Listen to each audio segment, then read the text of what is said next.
वाली जनाब अहमद पाशा कादरी साहब, मोतमद उमूमी कुल मजलिस इत्तेहादुल मुस्लिमीन और MLA हल्के आज़ा अख्तर ईमान साहब जो बिहार से आए हैं, मजलिस के सदर, दीगर मजलिसी कायदीन, नौ मुंतखबा मजलिसी उम्मीदवारान, मुहिबान मजलिस, सदर मौजूदीन मजलिस इत्तेहादुल मुस्लिमीन, हाज़रीन जलसा, अस्सलामु अलैकुम वरहमतुल्लाहि वबरकातुहू। आज का ये मरकजी जलसा, इंतखाबी जलसा, खिलवत के इस तारीखी मैदान पर मजलिस इत्तेहादुल मुस्लिमीन जो 56-57 साल तारीख रखती है, हैदराबाद के अंदर जिस किस्म से मजलिस इत्तेहादुल मुस्लिमीन ने मुसलमानों की खिदमत की, आज उस फ़ख्र मिल्लत की दूरअंदेशी का नतीजा है कि आज मजलिस इत्तेहादुल मुस्लिमीन पूरे हिंदुस्तान के अंदर अब ना सिर्फ अपने नाम को बल्कि अपने काम से भी जानी जा रही है। आज मजलिस इत्तेहादुल मुस्लिमीन के कायदीन मुख्तलिफ जगहों पर पहुँच रहे हैं, तो ये फ़िरक़ा परस्त ताकतों को और नाम निहाज जो अपने आप को सेक्युलर कहते हैं, उन जमातों को तकलीफ हो रही है कि मजलिस के कदम बढ़ रहे हैं। और आने वाले दिनों में जो मनक़िब मिल्लत ने नारा दिया है कि जो मुसलमान और दलित मिलकर साथ में आगे बढ़ेंगे तो एक हिंदुस्तान में बहुत बड़ी ताकत मजलिस इत्तेहादुल मुस्लिमीन की होगी। यही वजह है कि आज मजलिस इत्तेहादुल मुस्लिमीन के बढ़ते कदमों को रोकने की साजिश की जा रही है। आप देखिए किस तरीके से कांग्रेस आज आपके दरमियान में आकर इंतजार पैदा करने की कोशिश कर रही है। मैं पूछना चाहता हूँ कि कहाँ से ये लोग, जिस वक्त बाबरी मस्जिद की शहादत हुई, आप कुछ ही दिन पहले देखे कि सदर जमहूरिया ने अपनी किताब के अंदर लिखा कि अगर सबसे बड़ी गलती कोई राजीव गांधी ने की थी तो वो बाबरी मस्जिद के दरवाजों को खोला था और वहाँ पे शिलान्यास करवाई थी। ये अपने आप को सेक्युलर कहने वाली जमात आज हमारे दरमियान में आकर बड़ी बड़ी बातें करती है और मजलिस इत्तेहादुल मुस्लिमीन के ऊपर इल्जाम तराशी करती है। मैं आज पूछना चाहता हूँ कि अगर तुम इतने सेक्युलर हो तो क्यों महाराष्ट्र के अंदर तुमने मुसलमानों को रिजर्वेशन नहीं दिया? आप बताइए कि आंध्र प्रदेश से हट के कौन सी वो जगह है जहाँ पर कांग्रेस की हुकूमत ने आपको रिजर्वेशन दिया हो?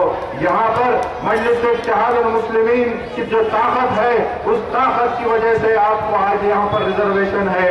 Post matric, pre matric scholarship अगर है तो वो मजलिस इत्तेहादुल मुस्लिमीन की मजबूत क़यादत की वजह से है। अगर आज फी रिइंबर्समेंट है प्रोफेशनल कोर्सेज के अंदर, आपके बच्चे अगर आज इंजीनियरिंग करते हैं उसकी पूरी फीस हुकूमत को देना पड़ता है, तो ये सालारे मिल्लत की उस मजबूत कामयाब क़यादत की वजह से। और आज अल्हम्दुलिल्लाह तेलंगाना के अंदर भी, आज हैदराबाद में आप देखिए कि किस तरीके से मजलिस इत्तेहादुल मुस्लिमीन का काम जारी है।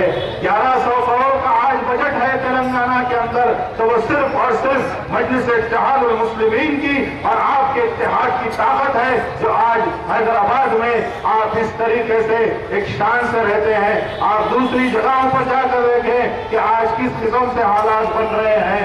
फिरका परस्ती आज उरूज पर पहुंच चुकी है। हमको कभी घर वापसी के नाम पर बोला जाता है, कभी लव जिहाद के नाम पर डराया जाता है, तो कभी कुछ और कहा जाता है।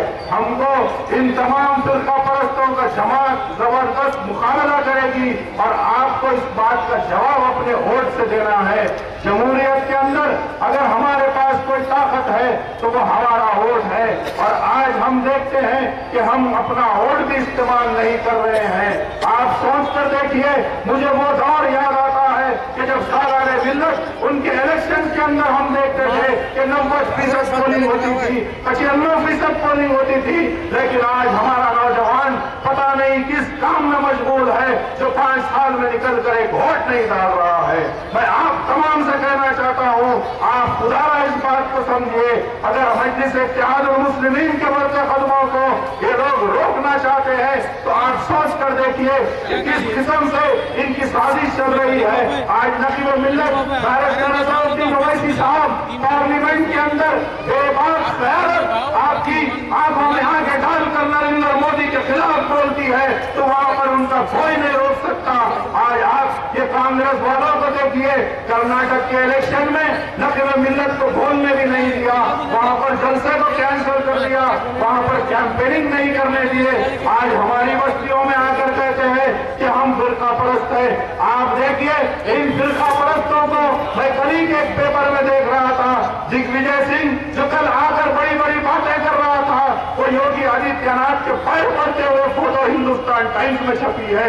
इन बेदर्दों को इतनी भी शर्म नहीं कि फिरका परस्त खुद है और दूसरों के ऊपर इल्जाम लगाते हैं। आप खुदारा इन चीजों को समझे।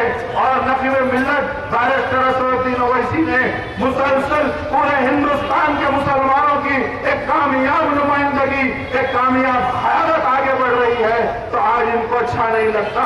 आप इन तमाम चीजों को देखिए और अपने पोलिंग परसेंटेज को बढ़ाइए।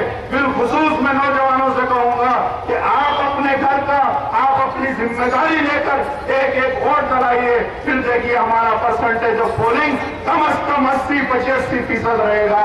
एक भारी तेजाब से नक़ीब मिल्लत के जितने मुंतखब नुमाइंदे हैं इस बल्दिया के अंदर, एक एक को इतनी मेजॉरिटी से जिताइए कि मुखालिफिन की जमानतें भी कम हो जाए। आखिर मैं यही कहूंगा कि 2 तारीख के दिन आप सब लोग अपने एक एक वोट का इस्तेमाल करिए और 5 तारीख के दिन जिस दिन काउंटिंग होगी, जिस दिन मशीन खुलेगी, तो आप एक नई तारीख लिख के बताना कि ये जवाब फिरका परस्तों के खिलाफ है और इंशाअल्लाह ताला मजलिस इत्तेहादुल मुस्लिमीन एक बहुत बड़ी कामयाबी से जीत कर आगे बढ़ेगी।